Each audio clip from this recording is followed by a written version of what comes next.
Em Porto Ferreira, interior paulista, um caminhão derrubou uma passarela na Via Anhanguera. O registro do acidente foi feito por uma câmera de segurança de uma empresa que fica às margens da rodovia. É possível ver o momento em que um caminhão passou com a caçamba levantada e atingiu a passarela, que desabou em seguida. Segundos antes do acidente, um ciclista seguia do outro lado da passarela, mas ele percebeu a colisão e voltou. O acidente aconteceu na altura do quilômetro 226. Segundo a polícia rodoviária, um caminhão-trator transitava tracionando um semi-reboque caçamba descarregado no sentido Pirassununga, a Santa Rita do Passa Quatro, quando a caçamba se elevou durante o deslocamento, o que ocasionou o choque contra a passarela. Ninguém se feriu. E uma grávida deu à luz no chão de uma maternidade após uma médica se recusar a interná-la. O caso aconteceu em Duque de Caxias, na Baixada Fluminense.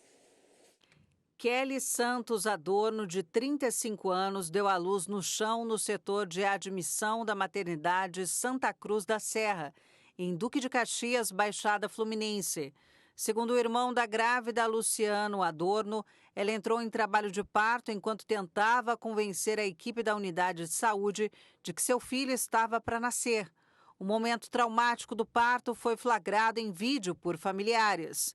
Luciano conta que a primeira médica que atendeu Kelly entendeu a situação dela e orientou que ela deveria ficar na unidade.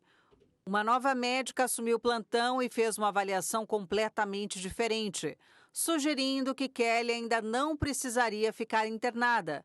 A irmã de Kelly, Karine Adorno, conta que a médica usava um tom de deboche para minimizar a situação. Agora a família se prepara para entrar na justiça contra a maternidade, alegando a negligência médica cometida pelos profissionais. A Prefeitura de Duque de Caxias disse que acompanha o caso. Fortes ventos afetaram o pouso de uma grande aeronave no aeroporto da Ilha da Madeira, em Portugal. Um vídeo publicado nesta quarta-feira no YouTube tem sido amplamente compartilhado nas redes sociais por mostrar um pouso que chamou atenção. Os pilotos de um Airbus A321 enfrentaram desestabilizações geradas pelos ventos e o avião terminou tocando o solo primeiro com o trem do nariz, ao invés do conjunto de trem principal, como de costume. Depois ainda voou por mais alguns instantes antes de finalmente completar o pouso. A cena foi captada por um canal especializado em gravações das operações do Aeroporto Internacional Cristiano Ronaldo, no arquipélago português da Madeira, conhecido pelas desafiadoras condições de vento. O voo não levava nenhum passageiro, apenas a sua tripulação, que não sofreu nenhum ferimento. E olha essa história que aconteceu em Belém, no Pará. Um bebê com menos de 2 anos fugiu de casa e foi encontrado na rua acompanhado de um vira-lata caramelo. Uma criança de 1 ano e 8 meses, acompanhada de um cachorro caramelo, foi encontrada andando em uma movimentada rua de Belém por volta das 3 da manhã. Uma equipe da Guarda Municipal foi quem localizou o bebê no bairro do Marco. Os pais foram localizados e informaram que não perceberam que a criança havia saído de casa. A patrulha filmou o momento em que um dos guardas tenta se aproximar da criança, ao mesmo tempo que tenta se proteger do cachorro que acompanha. O animal parece tentar proteger o bebê. De acordo com a guarda, o menino estava perdido na Avenida Duque de Caxias. Ele estava nu, andando no meio da rua com o cachorro. Em depoimento, os pais da criança afirmaram ter chegado cansados em casa, tomaram banho e dormiram, e não perceberam que a criança acordou e saiu. O cachorro pertencia a outra família e foi devolvido também. E o clima esquentou entre os dois presidentes da Colômbia e da Argentina. Após insultos de Javier Milei, a Colômbia expulsou diplomatas argentinos. A Colômbia ordenou a expulsão de diplomatas da Embaixada da Argentina em Bogotá.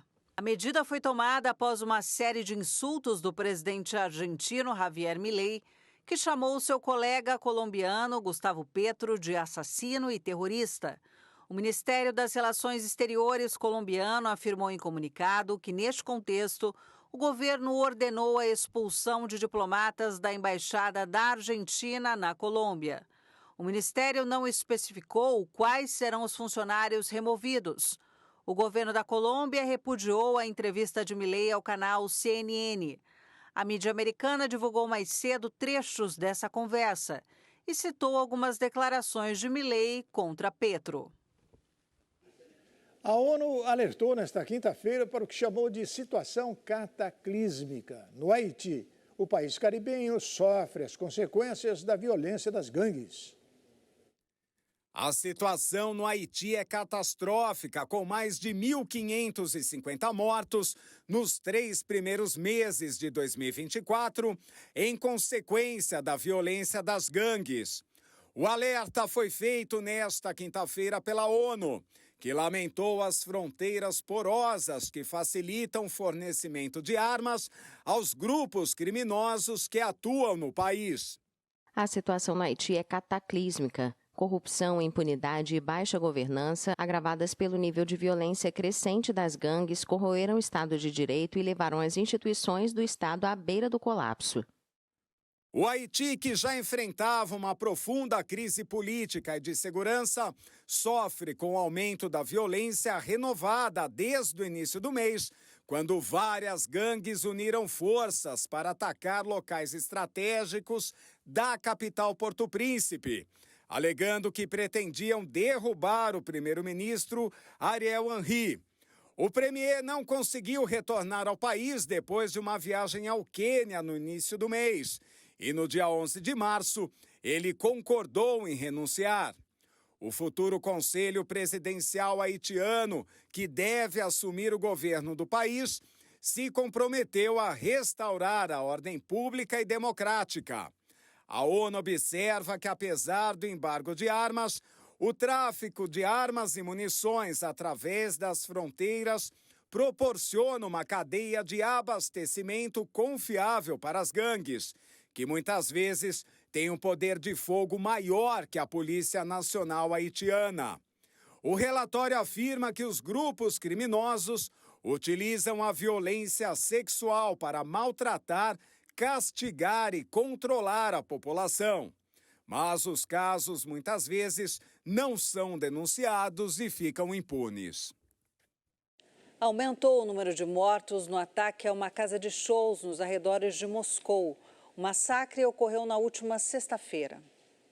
O número de mortos no ataque cometido na última sexta-feira em uma casa de shows nos arredores de Moscou subiu para 143.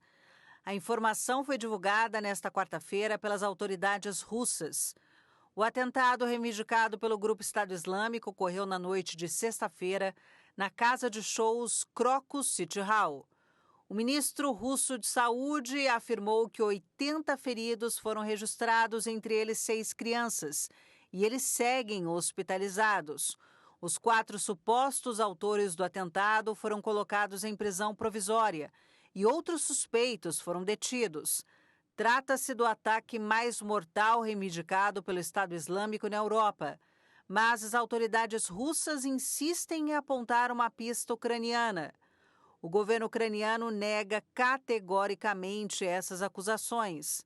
O presidente russo, Vladimir Putin, reconheceu nesta quarta-feira, pela primeira vez, que o atentado foi cometido por islamistas radicais, mas insinuou novamente que poderiam ter algum vínculo com a Ucrânia. A seguir, Santos elimina o Bragantino e vai à final do Campeonato Paulista. E o Brasil News volta daqui a pouquinho.